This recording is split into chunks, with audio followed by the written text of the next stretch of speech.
सीमा का परिवार बेहद ही गरीब परिवार था। सीमा चूड़ियों का काम करती थी। चूड़ी बनाना और बेचना ही उसका पेशा था। सीमा का पति मोहन और उसका जेठ मजदूरी का काम करते थे, जिसकी वजह से घर में 2-4 पैसे आ जाते थे और उन्हीं से ही उनका घर चलता था। चूड़ी ले लो, चूड़ी, रंग बिरंगी चूड़ी, सुंदर सुंदर प्यारी प्यारी चूड़ी ले लो। आओ बहन, देखो ना कितनी प्यारी प्यारी चूड़ी है। ले लो, आपके इन गोरे हाथों पर ये कांच की चूड़ियां बहुत अच्छी लगेंगी। नहीं, मुझे नहीं चाहिए। क्यों, क्या हुआ बहन, ले लो ना, आप पर तो बहुत अच्छी लगेंगी ये। कहाँ ना नहीं चाहिए, आजकल के टाइम में कांच की चूड़ियां कौन पहनता है। इतना कहकर वो कस्टमर वहाँ से चली जाती है। सीमा को भी पता होता है कि आज के जमाने में कांच की चूड़ियां कोई भी नहीं पहनता है, लेकिन वो फिर भी अपने गरीब परिवार का पेट पालने के लिए चूड़ियां बनाया और बेचा करती थी। बहू, जरा एक ग्लास मटके से ठंडा पानी तो पिला दे। लीजिए माँ जी। अब तो इस भयंकर गर्मी में सिर्फ इस मटके के पानी का ही सहारा है। माँ जी, इस बार की गर्मी तो बहुत ज्यादा है ना, घर के बाहर जमीन पर पैर रख दो तो वो भी जल जाए। न जाने सीमा इतनी गर्मी में भट्टी में कैसे चूड़ियां बनाती है और बेचती है। क्या करेगी वो भी, परिवार का पेट पालने के लिए उसे इतनी गर्मी में भी मेहनत करनी पड़ती है। तेरे ससुर जी के जाने के बाद घर की जिम्मेदारी सुरेश और मोहन के कंधों पर ही आ गई है। घर के हालात को देखते हुए बेचारी सीमा बहू भी काम करने लग गई। ऐसे ही कुछ दिन निकल जाते हैं। कितनी ज्यादा गर्मी है। इस गर्मी में तो भट्टी में तो ऐसा लग रहा है जैसे किसी ने आग के अंदर डाल दिया हो। पूरा का पूरा बदन जल रहा है, लेकिन मैं कुछ कर भी नहीं सकती। काश हमारे घर में भी एसी होता तो कितना अच्छा होता।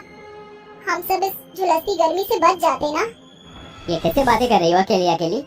किसी से नहीं, मैं तो ये सोच रही थी कि कितना अच्छा होता ना अगर हमारे घर में भी एसी होता। तुम तो जानती हो ना कि हमारे पास तो इतने भी पैसे नहीं है कि जो इकलौता पंखा हमारे घर पर है हम उसे ही ठीक करा दें। सीमा का सारा परिवार एक ही कमरे में सोता था, क्योंकि पूरे घर में सिर्फ एक ही पंखा था। वो भी ठीक से काम नहीं करता था। न जाने ये पंखा भी कब बंद हो जाए। माँ, कितनी ज्यादा गर्मी हो रही है ना, ठीक से सोया भी नहीं जा रहा है। हाथ से पंखा कर दो ना माँ। हाथ से पंखा? ये पंखा चल तो रहा है। माँ, पंखा तो कब का बंद हो गया। क्या बंद हो गया?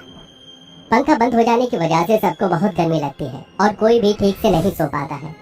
रात को मेरी ठीक से नींद ही पूरी नहीं हो पाई। न जाने आज मैं काम कैसे कर पाऊंगा। हाँ मोहन, गर्मी की वजह से मेरी भी नींद ठीक से पूरी नहीं हो पाई।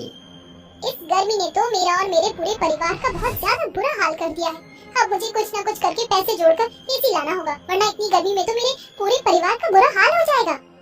सीमा अब सोच लेती है कि उसको कैसे भी करके एसी लाना होगा, लेकिन वो जानती थी कि ये इतना आसान नहीं है। इसलिए वो रोज की तरह चूड़ी बेचने निकल जाती है। लेकिन आज भी रोज की तरह कोई भी उसकी चूड़ी नहीं खरीद रहा था। कोई भी चूड़ी लेने को तैयार नहीं होता है कि तभी सीमा एक कस्टमर को चूड़ी लेने के लिए बोलती है। बहन जी, चूड़ी ले लो, देखो कितनी प्यारी चूड़ी है। अरे क्या आपको पता नहीं कि आज के जमाने में कोई भी कांच की चूड़ियां नहीं खरीदता। सबको ऐसी नग मोती और चमकीली चूड़ियां ही पसंद आती हैं। इतना कहकर वो कस्टमर वहाँ से चली जाती है, लेकिन इस बार सीमा निराश नहीं होती। उसे उस औरत की बात से अपनी चूड़ियों को बेचने का आइडिया मिल जाता है। वो एक दुकान पर जाती है जहाँ से अलग अलग तरीके के नग मोती और चमकीली खरीदती है और घर जाकर चूड़ियों को सजाने लगती है। सीमा बहू, ये तू क्या कर रही है इन चूड़ियों के साथ? माँ जी, मैं तो बस इन सादी कांच की चूड़ियों को सजा रही हूँ। लेकिन क्यों सीमा? वो इसलिए भाभी कि आज के समय में कोई भी सादी कांच की चूड़ियों को नहीं पहनता। आजकल सब नग और मोती वाली चूड़ियां ही पहनते, इसलिए मैं भी इन्हें मोती, नगों और चमकीली से सजा रही हूँ। अब मेरी भी चूड़ियां बिकेंगी। चाची, क्या मैं भी आपकी मदद करूँ? हाँ क्यों नहीं पिंकी, लो तुम इन चूड़ियों पर चमकीली लगा दो। पिंकी को सीमा की मदद करता देख रेखा और अनीता भी चूड़ियों को सजाने में सीमा की मदद करते हैं। सभी पूरी रात जाग कर चूड़ियों को सजाते हैं। अगले दिन माँ जी, आज मैं इन चूड़ियों को बेचने के लिए जा रही हूँ। आप सब भगवान से प्रार्थना करना कि आज मेरी सारी चूड़ियाँ बिक जाएं। बहू, ये भी क्या कोई कहने वाली बात है क्या? आज तेरी सारी चूड़ियाँ जरूर बिकेंगी। सीमा अब रोज की तरह चूड़ियाँ बेचने के लिए निकल जाती है और चूड़ियाँ बेचना शुरू कर देती है। ले लो, नग मोती वाली चमकीली वाली चूड़ी ले लो। अरे चूड़ियाँ तो बहुत सुंदर लग रही है। कितने की है? ज्यादा नहीं, एक दर्जन सिर्फ 20 रुपए की है। इतनी सस्ती? एक काम करो, मुझे 2 दर्जन दे दो। लो, आपकी 2 दर्जन चूड़ियाँ। धीरे धीरे करके सीमा की शाम तक सारी की सारी चूड़ियाँ बिक जाती हैं। जहाँ शाम तक एक भी चूड़ी नहीं बिक पाती थी, वहाँ आज सीमा की सारी चूड़ियाँ बिक गई थी। सीमा आज बहुत ज्यादा खुश होती है। वो अब रोज ही नग और मोती की चूड़ियाँ बेचा करती थी। अब सीमा की बहुत अच्छी बिक्री शुरू हो जाती है और जल्द ही सीमा अपनी एक चूड़ियों की दुकान भी खोल लेती है। माँ जी, मैं चाहती हूँ कि आप ही इस दुकान का उद्घाटन करें। बहू, तेरी लगन मेहनत से ही आज हमारी परेशानी दूर हो पाई है। अगर तू मेहनत ना करती तो आज भी हम उसी तरीके से जी रहे होते। हाँ सीमा, माँ जी बिल्कुल सही कह रही हैं। इसमें सिर्फ मेरी ही नहीं, आपकी मेहनत भी है। आपने भी मेरे साथ चूड़ियों को सजाने में बहुत मेहनत की है। दुकान के उद्घाटन के बाद सीमा सबको घर लेकर आती है। आप सभी के लिए अंदर एक नया तोहफा है। तोहफा?